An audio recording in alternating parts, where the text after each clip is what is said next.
ici à San Siro. Nous, on va débuter, poursuivre notre tour d'Europe. Évidemment, on vous l'a promis, tous les buts de la soirée. Y a-t-il déjà des qualifiés? Oui, je vais sur les bien. Moi, ça va pas. On perd contre un AC Milan qui, en ce moment, joue hyper mal. Ce match-là, on doit le gagner. On est le deuxième du groupe. À chaque fois, les matchs à l'extérieur, on ne gère pas. À domicile, ça va. Mais à l'extérieur, à chaque fois, on n'y arrive pas. Mais au moins, on a fait mieux qu'à Newcastle. Parce que Newcastle est venu, on n'a même pas joué. Là, au moins, on a joué 15 minutes. Ah oui, non, mais c'est ça en fait. Ils ont joué les 15 premières minutes. Ils nous ont fait rêver. C'est ça le slogan. Rêvons plus grand. Il nous faut rêver. Ils commencent bien. Mais à chaque fois, avec eux, ça se termine mal. C'est le problème. À chaque fois, ça se termine mal. Non, rêvons plus grand. Le cauchemar est plus grand. Moi, je vous le dis, c'est sûr et certain. On ira en Ligue Europa. On va jouer contre Newcastle. Vous allez voir. Rebelote. Parce que là, ils savent comment bloquer notre meilleur joueur. Parce que l'année dernière, il y avait au moins Neymar et Messi. Ils pouvaient essayer de bloquer Mbappé. Mais ils ne pouvaient pas être à deux sur lui. Parce qu'il y avait encore Messi et Neymar. Ils savent très bien, ils bloquent Mbappé, on n'a plus de solution offensive.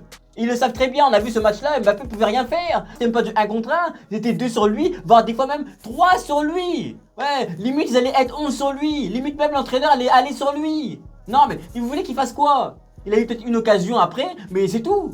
Après là, il pouvait rien faire. Mais ils savent très bien, vous mettez sur Mbappé et laisser Colomani tout seul, le mec il peut être tout seul, il arrivera même pas à marquer. Pareil pour Dembélé, le mec, le but il peut être vide, le mec arrivera toujours à tirer sur le poteau, il arrivera toujours à ne pas marquer. On attend toujours ton but, on est carrément en novembre. Et t'arrives toujours même pas à marquer. Et le pire c'est à chaque fois, le mec il marque pas. Mais s'il mettait ce but là, il aurait changé le cours du match. Contre Newcastle il rate l'occasion. Mais s'il l'avait mis, on menait 1-0. Et là je me dis la frappe sur la barre. Je me dis mais il fait exprès. S'il l'avait mis ça faisait 2-0. Et c'est bon. Le match était plié.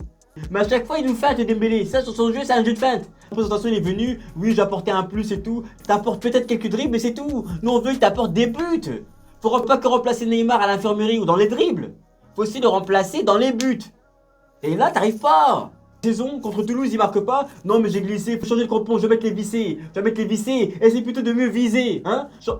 Change les crampons, change les chaussures, change la vision surtout. Parce que tu rates trop. Regarde avant de tirer. C'est pas possible.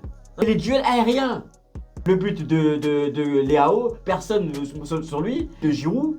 Et le but de Giroud, c'est aussi un duel aérien. Le seul duel aérien qu'on a gagné dans ce match-là, c'est le but de Skriniar. Et il n'y avait personne sur lui. C'est le seul duel aérien qu'on a gagné. Et la déviation de Marquinhos. Sinon, on a perdu tous les duels aériens. On a tout perdu. Non mais Skriniar sur le but de Giroud. C'est quoi cette détente? Le mec, il est lourd. Il est lent. Il est lent horizontalement, mais il est lent aussi verticalement. Même pour sauter, il est lent. Le mec, tu vas courir à la télé, t'as l'impression que c'est au ralenti. Alors que non, c'est lui qui est au ralenti, c'est lui qui est lent. Toi, on fait les passes derrière et tout, il ralentit le jeu, il ralentit tout. Arrêtez de passer par lui quand faut relancer, arrêtez, il ralentit tout. Non, le mec est lent.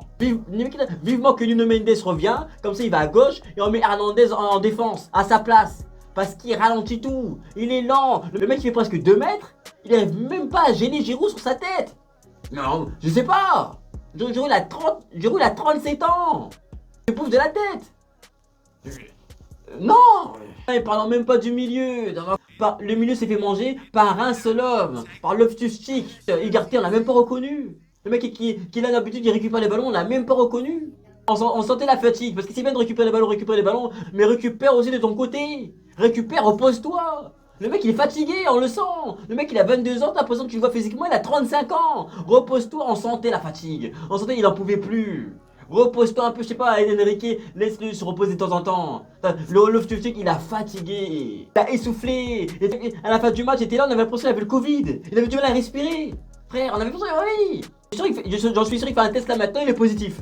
Ah, j'en suis sûr, il avait du mal à respirer, t'es pas bien. Non, par rapport au milieu milanais, en distanciation sociale. Il n'allait pas récupérer le ballon dans leurs pieds.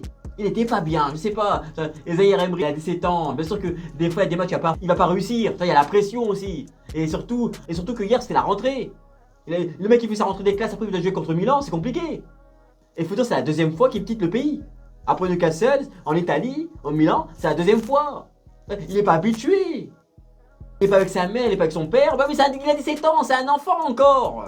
Il a besoin de sa mère un peu, il a besoin de son père, bah oui. C'est encore un enfant. Et c'est dommage parce que la clé de ce match-là, c'était le milieu. On s'est fait bouffer dans le milieu et bah, on a perdu le match. Tu vois. On a joué 15 premières minutes et après on a perdu le match. Le seul point positif, ça a été Donnarumma.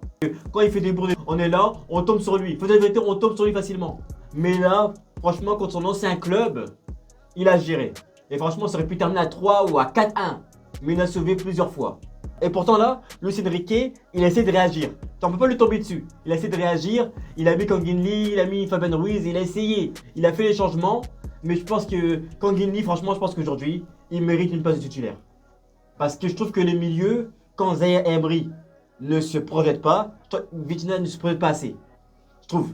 Alors qu'à Kanginli, il est venu, et ben, il a joué quoi, 10 minutes, 10, 15 minutes. Il a quand même une frappe sur le poteau, il rapporte quelque chose. Mais tu sens qu'il a le Sharingan, tu sens qu'il voit des choses avant les autres. Tu le sens, tu sens qu'il sent les coups. Ah oui, le mec, le Kanginli, tu sens que c'est un Uchiwa. Tu le sens, il est là, il a une frappe sur le poteau.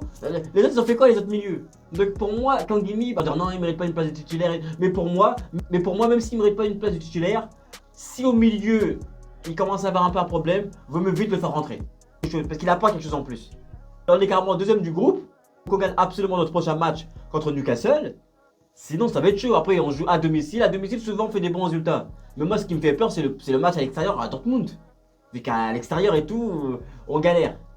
Mais moi, je dois quand même le PSG se qualifier. Dans la douleur, mais quand même se qualifier. Voilà. Dites-moi comment vous en pensez. Est-ce que pour vous, cette défaite, elle est grave? Ou est-ce que le PSG va quand même se qualifier? Tout sur les commentaires. On se capte plus tard.